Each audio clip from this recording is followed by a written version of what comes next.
Hey everyone, today I'll show you how to download from GitHub.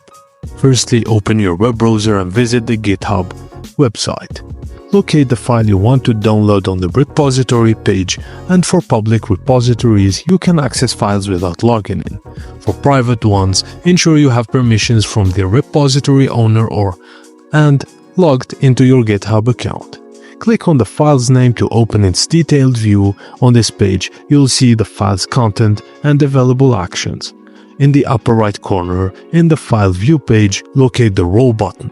Right-click the Roll button and from the context menu, select Save Link As or the equivalent option. A window will appear prompting you to select the location, choose it and rename the file if needed, then click Save. The file will be downloaded and saved to the location you selected.